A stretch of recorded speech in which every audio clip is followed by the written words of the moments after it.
Ça s'appelle L'enfant que je n'attendais pas et c'est l'histoire d'un couple au départ qui va bien, un couple heureux qui a une petite fille.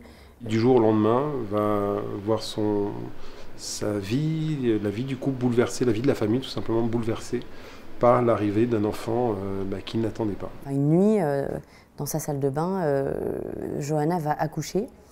Toute seule alors qu'elle n'était pas enceinte, ou du moins elle pensait qu'elle n'était pas enceinte. Et donc en fait elle est victime de ce qu'on appelle un déni de grossesse.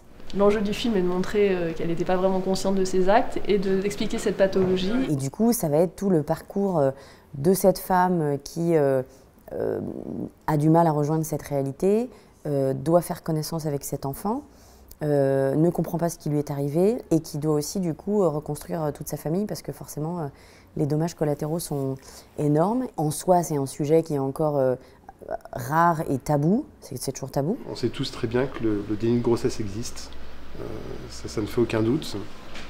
L'idée en fait elle est venue qu'une fois j'ai appelé un ami à moi, je lui fais salut, comment tu vas, tout ça. Et il me dit je vais bien, mon fils est né. Je fais sur le coup, je fais ah oui, ça va super, bravo, félicitations. Et là je réfléchis, je vais mais attends, il y a une semaine je t'ai appelé, ta femme n'était pas enceinte, tu n'avais pas d'enfant. Qu'est-ce qui s'est passé? Et là donc il m'a expliqué que c'était un déni de grossesse. Je me suis dit en fait c'est dingue quoi. C'est-à-dire j'en avais entendu parler mais c'est toujours pareil, quand ça arrive à quelqu'un que vous connaissez, c'est pas la même chose. J'ai lu le scénario le samedi matin en me disant voyons de quoi il s'agit et j'ai des scotché mais jusqu'à la fin je tournais les pages en me disant mais c'est un scénario écrit comme du papier à musique, il n'y a pas de faille, il n'y a pas de soucis, il n'y a pas de moment illogique, c'est tout roule quoi. Ça nous a intéressé de traiter cette thématique sur le mode de l'émotion, des rapports familiaux. Ce que ça engendre aussi dans la famille. Il faut le diffuser, voilà, parce que ça a son importance, c'est un message, il faut véhiculer cette information. D'où ma motivation à faire ce film, voilà. Et j'en suis fier, vraiment. Pour moi, c'était vraiment une première grosse expérience pour un projet d'une telle ampleur. Donc je suis hyper contente. Et je l'ai vu là aussi pour la première fois, donc je suis assez émotionnée. Je trouve qu'il y avait des bonnes ondes dans la salle, ouais.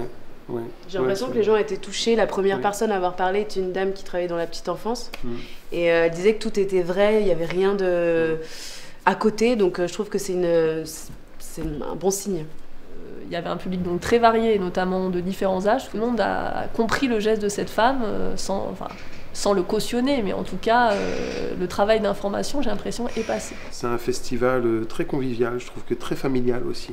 Quand j'ai su qu'on y revenait, j'étais, en tout cas qu'on y venait pour ce film, j'étais vraiment très très content. Moi c'est la 4e fois que je viens je crois, 3e ou 4e fois et je suis toujours très contente de venir parce que je trouve que c'est un festival hyper exigeant, exigeant et en même temps hyper chaleureux. On sent que les gens sont là et pour voir des bons films et pour prendre du plaisir, donc j'aime bien. J'espère que c'est le premier d'une longue lignée.